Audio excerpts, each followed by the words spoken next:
एक उदाहरण जैसे सर ने दिया तो मैं भी एक छोटे छोटे अंजन को दूंगी कि एक विद्यालय का जो विद्यालय का कार्य होता है, जब कोई नींव रखी जाती है उसमें काम करने वाले बहुत सारे लोग होते हैं। तो इस तरह से दो व्यक्ति थे, वो पत्थर तराशने का काम कर रहे थे। उसमें से एक व्यक्ति से पूछा किसी ने कि आप क्या कर रहे हैं, है ना। तो उसको जो है किसी जिसने पूछा तो उसने बड़ी तेज से बोला कि आपको दिखाई नहीं देता क्या कि मैं पत्थर तोड़ रहा हूँ। ये संवाद था। दूसरे व्यक्ति से पूछा कि आप क्या कर रहे हैं, उसने बोला मैं पत्थर तराश रहा हूँ, मैं इस पे आने वाली पीढ़ी के लिए कुछ लिख रहा हूँ जिससे मेरी आने वाली पीढ़ी को प्रेरणा मिलेगी और ये विद्यालय में पत्थर लगेगा तो इसको दुनिया देखेगी। और वो चीज जो है अगर वो दोनों मिलकर और करते तो वो और बड़ा इतिहास बन सकता था। वहाँ पर वो अकेला व्यक्ति कर रहा था, उसका साथ था। तो ये थे उसका संवाद, विचारों का आदान प्रदान, यानी वो यहाँ कर रहा है, आने वाली पीढ़ी उसको पढ़ेगी और देखेगी। साथ में उसका नाम भी लिखा जाएगा, जो इतिहास लिखता है या जो कुछ करता है तो साथ में नीचे अपना नाम भी लिखता है कि ये चीज उसने करी। तो ये था हमारा विचार। दूसरी बात मैंने सीखी जो सर से, सहयोग, कि हमारा जो सहयोग है वो किसी भी तरह का सहयोग क्यों ना हो, उस सहयोग से हम एक संगठन बना सकते हैं। जैसे हमारा अभी बहुत सारे संगठन है, हमें ये नहीं सोचना जैसे पद के लिए बोला सर ने कि मेरा पद ऊंचा, मेरा पद नीचा, ये वो, हम पद को लेकर ना चलेंगे, हम विचारों को लेकर चलेंगे। तो जब हम किसी का सहयोग करते हैं तो इस तरह से एक उदाहरण और है कि एक बच्चा जो है स्कूल से आता है और उसने जो है एक मराठा पक्षी देखा और उसी रास्ते से बहुत सारे लोग भी जा रहे थे, उन्होंने भी देखा, वो इग्नोर मारते हुए चले गए, किसी ने उसकी मदद नहीं की।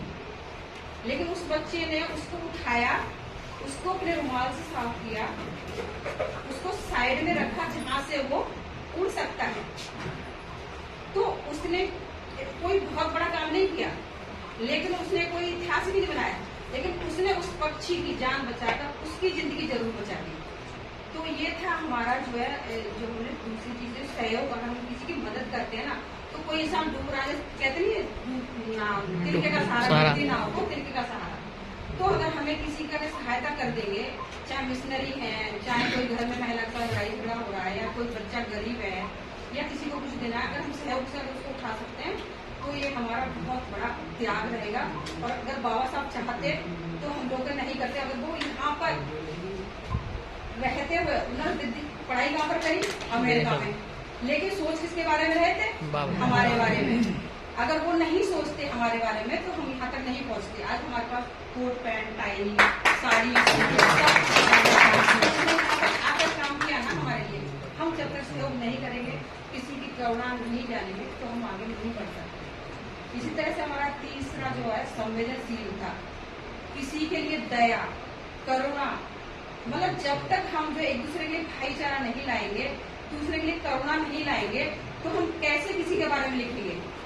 माता सावित्री फुले को देखा होगा आपने कि उन्होंने महिलाओं की परेशानी देखी कि महिलाओं को मुंडन कराया जा रहा है, उनकी शादी नहीं कराई जा रही है, उनको पढ़ने नहीं किया जा रहा है, उनके साथ उल्टे सीधे व्यवहार हो रहे हैं। तब जाकर उन्होंने जो है सोचा कि भाई मुझे कुछ तो राष्ट्र जो लेने उनका सहयोग किया कि वो जेंट्स को महिला को बचाने की इजाजत नहीं थी, तो महिला तो महिला को जागरूक कर सकती है ना। उन्होंने सबसे पहले अपनी महिला को जागरूक किया, फिर जाके समाज में जागरूकता लेकर उन्होंने स्कूल भी खोले और महिलाओं के हाथों में कलम भी दे दी। जो आज हमारी महिलाएं आगे बढ़ रही है, मैं भी लिखती हूँ, सब लिखती है।